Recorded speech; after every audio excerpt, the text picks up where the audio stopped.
name is Nate Arnold, and I'm a member of the Education Committee of the Association of Machinery and Equipment Appraisers.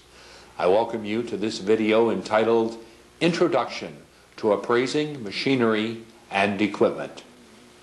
The appraiser, and that's you, shall conduct himself or herself in all respects according to the Code of Ethics and the standards and procedures of professional appraisal practice of the Association of Machinery and Equipment Appraisers, AMEA, and according to the uniform standards of professional appraisal practices of the Appraisal Foundation.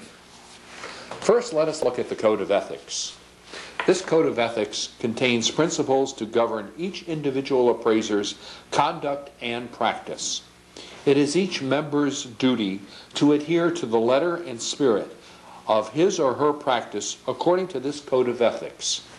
Each individual is obligated to A. Conduct his or her appraisal activities in a professional manner, demonstrating the highest level of integrity, which will reflect credit upon himself or herself and the accrediting organization, AMEA. B. Accept only those assignments that he or she is competent to perform and has the knowledge and ability to perform in a professional manner. C. Make his or her client fully aware of any interest he or she has in the machinery or equipment to be appraised.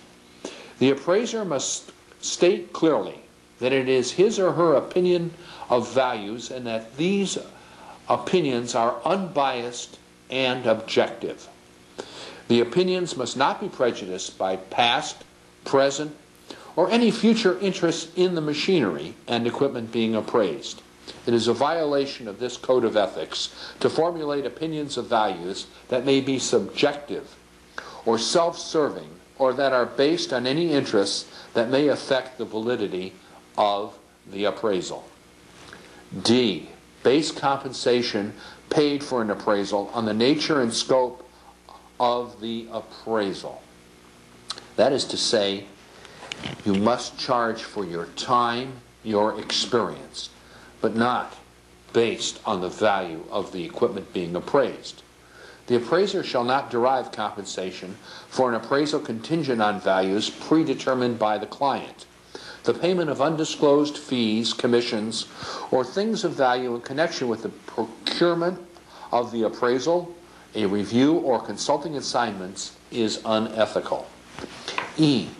Prepare the appraisal report personally and express opinions in it that are his or hers and not of another party unless specifically stated in the report that another appraiser or advisor has been consulted and whether or not that person has been compensated for those opinions.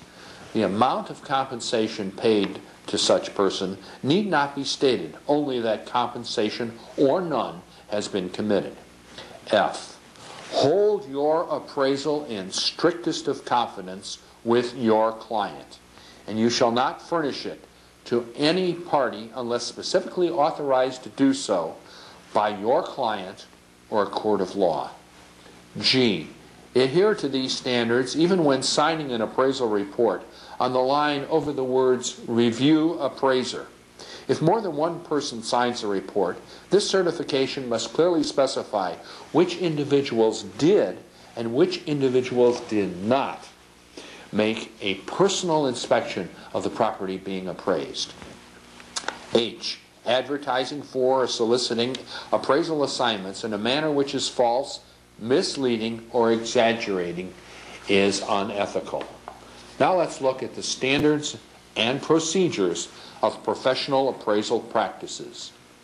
The following constitutes what our organization, the Association of Machinery and Equipment Appraisers, AMEA, requires of the appraisal in all appraisals and reporting practices. A written contract or purchase order prior to commencement of the appraisal assignment, which clearly describes the appraisal fee, appraisal location, and the assignment's scope and nature. B.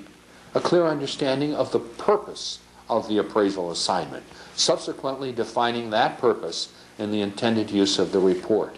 C, a disclosure to the client of his or her degree of expertise and experience. D, a disclosure to the client that determination of value are understood to be the opinion of the appraiser, and his or her opinion cannot be interpreted as a guarantee of value.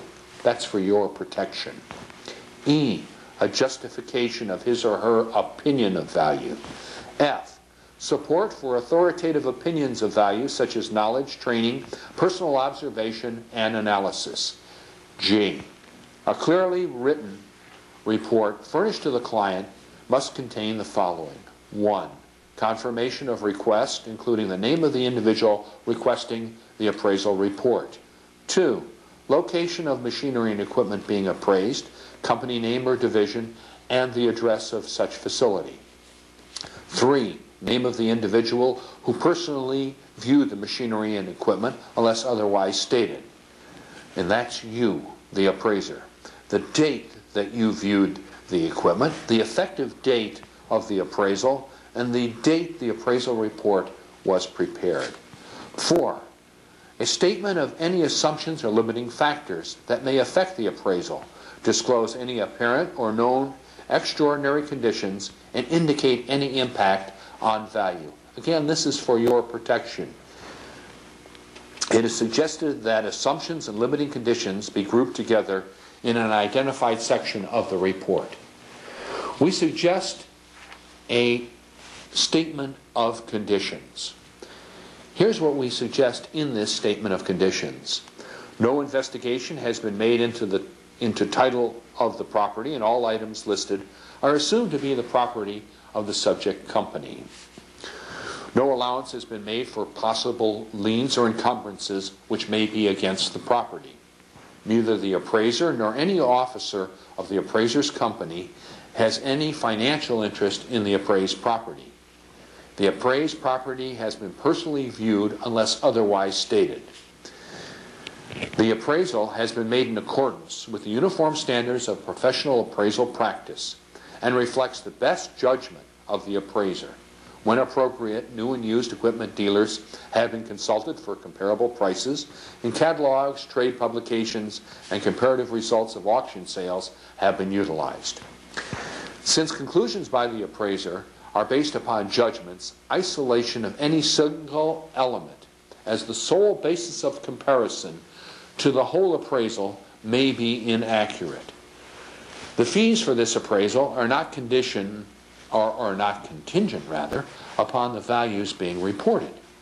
Consideration for possible environmental hazards from any source goes beyond the scope of this appraisal. This is getting to be more important because we really don't understand all of the environmental hazards that may be involved, so an exclusion is a good thing to have in your report. It is assumed that there are no hidden or unapparent conditions of the equipment which would render it more or less valuable. These conditions are for your protection.